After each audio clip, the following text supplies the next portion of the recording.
Welcome to Brainstorm MTG. I'm ELD and this is Fast Effect. We are in the finals of the Wednesday Legacy Tournament from Scholars. Then on a holy quest here to win a tournament with Cephalid Breakfast, starting out with a Tundra into Nomad and Core.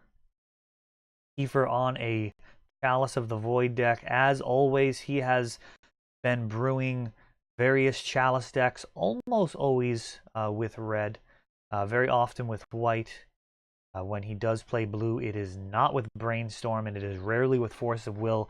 He is a brewer to his core, and we will see what happens here with his attempt to restrain my mana base. Basic Island, kind of sticking it to him here. Mox Diamond into Walking Ballista. And Ballista could trade right now with that Nomad.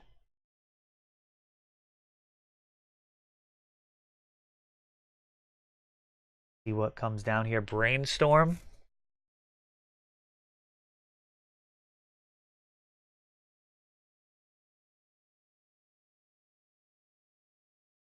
And a Mother of Runes.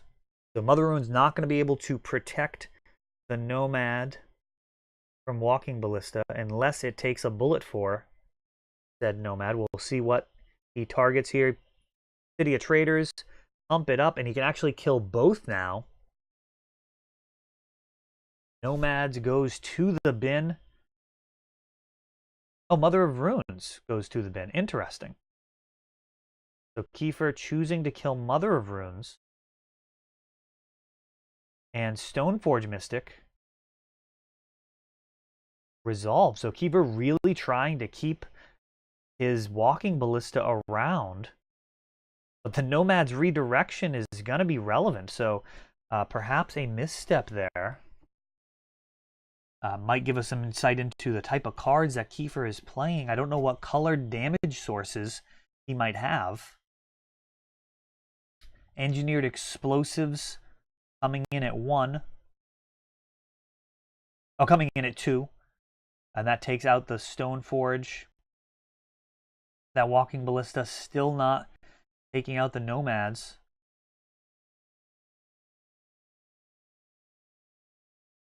We are playing a sub-game, essentially, here of Walking Ballista versus 1/1s. And Kiefer keep it around. And he says, no, this game is not worth playing. Let's get that Nomad out of there while it's still possible. Shuko, perhaps the better option in terms of enabling. And there's a Stoneforge for no value. Only 2 pieces of equipment in the main deck. That would be Batterskull and Shuko. Treasure Hunter? Gonna get something that costs exactly 3, probably a sword. And there is Sword of Light and Shadow. That threatens to get back that Walking Ballista.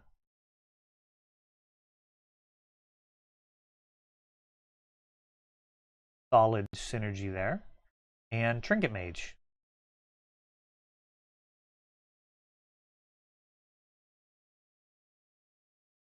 Mage going to get an artifact that costs 1 or less. Going to grab that Chalice and hope to lock things up.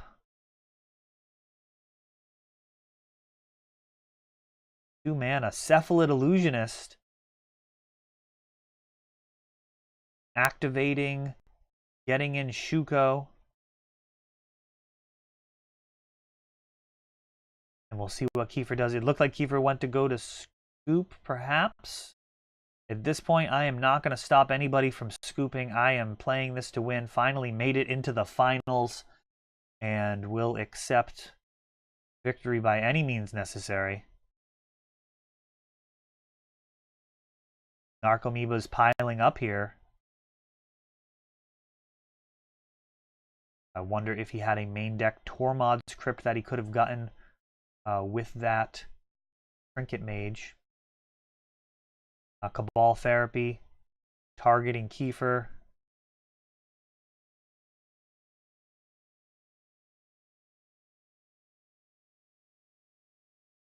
and shows Glenalandra Archmage, a very spicy card, not tremendous versus this type of deck, but a real potent threat versus some of the stronger combo decks if you can hold the fort down, so you can pay that 4 mana. Angel of Glory's Rise, getting Dread returned. That brings in Labman and Azami, and that's enough for Kiefer. We are one game away from actually taking down a tournament with Cephalid Breakfast. The changes to the list from the beginning have evolved this a little bit over the last few weeks, moved away from the Mimeoplasm kill, which was a little cute, toward the Angel of Glory's Rise build. That's proven to be no significant drawbacks, has given me some lines that were potentially stronger. Perhaps the biggest additions have been the little tweaks to the main deck, cutting Tropical Island for a basic island. Once we got rid of the Mimeoplasm and Lord of Extinction, there was no need for green mana. From there, that basic island also creates a little bit more of a solid mana base in the face of Wasteland. Much better to be able to ponder on the first turn and not get set back. Force of Will as well, going up to a 4 of, and then going to 4 ponder. What I found was it actually might not be entirely intuitive. Brainstorm is extremely important in this deck, and what I found was there were several times where I just really wished I had more cantrips that were not Brainstorm, because I needed to save Brainstorm for later in the game. So what you really want to do is when you're drawing cards like Dread Return, Azami, even Labman, Narcomoebas, there are a lot of cards that you want to put back into the deck. And when you're using Brainstorm early on that first turn, particularly if you don't have a shuffle, it is really detrimental.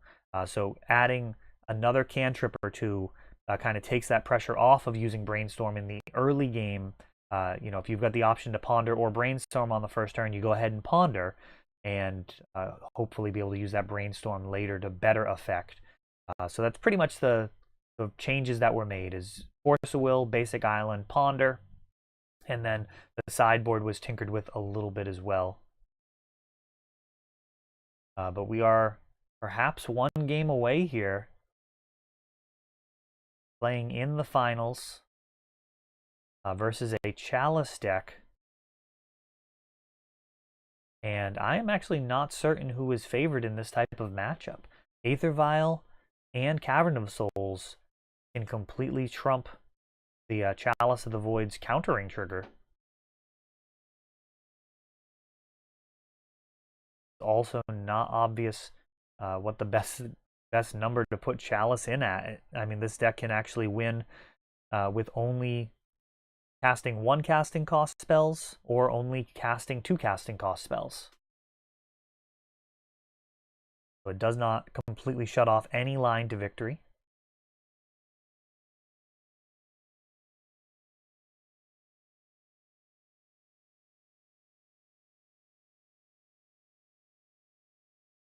Definitely want to win a tournament with Cephalid Breakfast before Scholars closes. They will be closing in early October. For those of you who have enjoyed the channel and have never made it down to Scholars, I encourage you to go ahead and make the trip down. It has been a home for Eternal Magic for really 2 decades. I mean, it's been the site of my first vintage tournament. It is really difficult to see it go, but Kyle will be moving on to different adventures. Good run while it lasted, and there's a Chalice at 1, but Aether Vial has made it down prior to that. That is going to make everything else essentially uncounterable. Force of Will in hand. Really, the only thing that Aether Vial is going to really punish here is Cabal Therapy. Or Brainstorm, I suppose. The point I'm trying to make is the bricks that you draw out of the deck are not going to be able to be manipulated from this point moving forward. So if I do draw an Azami or an Angel of Glory's Rise, that is going to be unfortunate. Labman, not so much, because he's only 3 mana. You can just go ahead and cast that guy or tick up Vial to 3. We've got a Trinket Mage on the other side of the board there, grabbing Engineered Explosives. Stoneforge Mystic has grabbed Shuko, and a Limdul's Vault is in hand.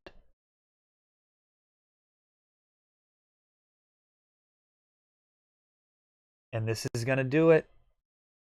We've got the combo. He doesn't seem to have any interaction. Able to use Stoneforge Mystic to put in Shuko. Do not need to cast it, so that Chalice at 1 does not stop the artifact. Narcomoeba's coming in. Lingering Souls goes into the graveyard as well. Another solid sideboard card. Can provide additional bodies so you can Dread Return.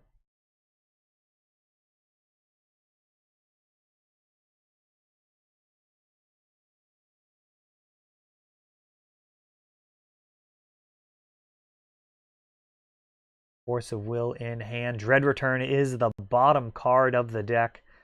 And here we go one more time. This time with feeling. We're going to get Angel of Glory's Rise to bring back Labman, Azami, and Grand Abolisher. Tap to draw, and that is the game, match, and tournament. Cephalid Breakfast taking down one of the final Scholars Wednesday night tournaments. That's all for this one. If you enjoyed the video, please help grow the channel by subscribing. You'll be notified when we upload new videos like Fast Effect, Double Speed Magic with commentary, or Untapped, our raw tournament gameplay. Thanks for watching.